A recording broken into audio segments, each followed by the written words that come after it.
Quelle est la situation actuelle de la RDC sur le plan socio-économique? Un seul mot peut résumer la situation de la RDC sur le plan socio-économique, c'est une situation de crise. Une crise lancinante. En effet, sur le plan macroéconomique, les principaux indicateurs sont dans le rouge.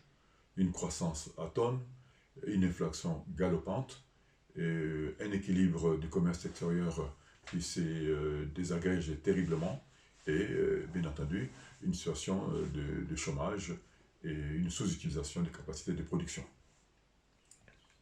Est-il vrai que la RDC est un pays potentiellement riche? En quoi consistent ces richesses? Alors, la RDC est un pays qualifié de scandale sur le plan des richesses, et on peut situer à trois niveaux ces richesses.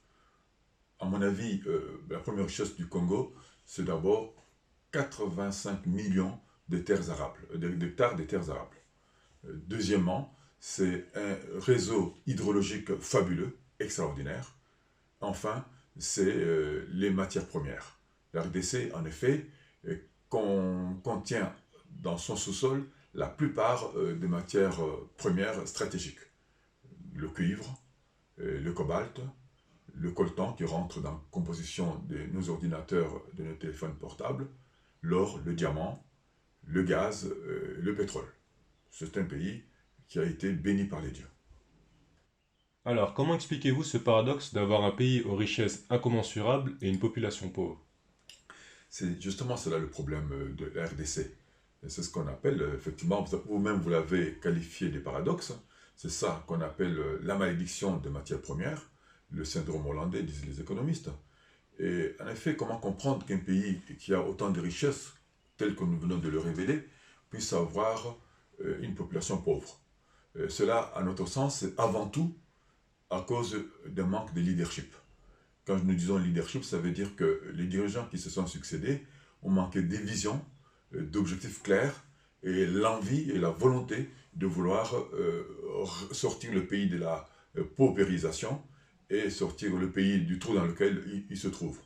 Donc, je peux vous signaler aussi que la RDC, c'est l'un des seuls pays, ou si pas le seul d'ailleurs dans le monde, à être dans cette situation-là, d'avoir un sous-sol très riche, des richesses avec les terres arables, des richesses hydrologiques, et d'être un pays pauvre. À mon sens, je n'en connais pas un autre dans le monde. Donc c'est un cas sui generis. J'ai entendu certains Congolais affirmer que le bilan de M. Kabila était globalement positif pour la population. Partagez-vous ce point de vue? Alors, effectivement, chacun peut voir la situation comme il l'entend ou comme il veut, mais moi je veux vous donner quelques indicateurs économiques qui vont nous dire à la fin si le bilan de M. Kabila était positif ou pas. Alors, il faut savoir déjà que sur le plan économique, l'économie a pour finalité de trouver des solutions aux problèmes de la population. Donc, on part de l'idée que les gens que nous allons diriger, qu'on va diriger, la population a des problèmes, qu'ils ont des dirigeants, et les dirigeants, leur mission première, c'est de résoudre les problèmes qui se posent à la population. Alors, ici, je vous ai dit, pour moi, il y a 8 indicateurs qui sont importants. Le premier indicateur, c'est l'habitat. Est-ce que le peuple congolais, pendant les 18 années euh, qu'ont duré les mandats de M. Kabila, est-ce qu'on peut dire aujourd'hui que le peuple congolais a un habitat décent? La réponse est négative. Deuxième indicateur pour nous, c'est l'alimentation. Est-ce que le Congolais mange à sa faim?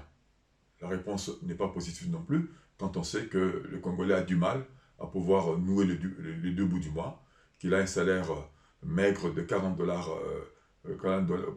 en moyenne de 40 dollars mensuels, et donc il peut manger généralement 2 ou 3 jours, et même souvent les gens disent qu'on mange au taux du jour. Ça veut dire que les gens ne savent pas ce qu'ils vont manger demain, le lendemain. Troisième indicateur pour nous, c'est la santé. Est-ce que le Congolais peut se soigner? La réponse n'est pas positive non plus. Et quatrième indicateur, c'est l'éducation. Est-ce que le Congolais a accédé à l'éducation?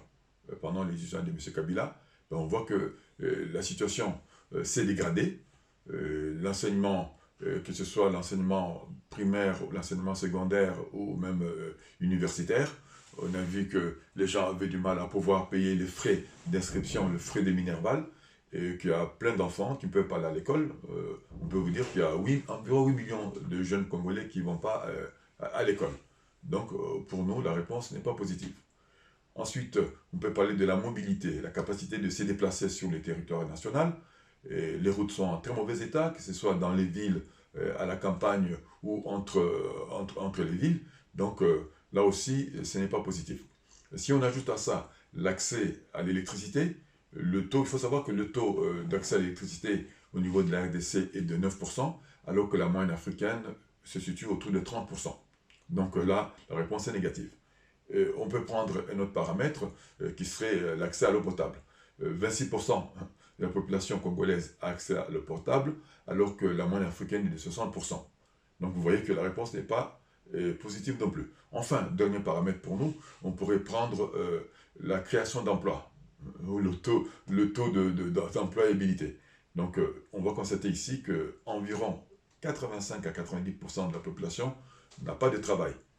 Donc, alors si les gens disent que le bilan est positif, alors ils peuvent en tirer eux-mêmes les conséquences de leurs affirmations.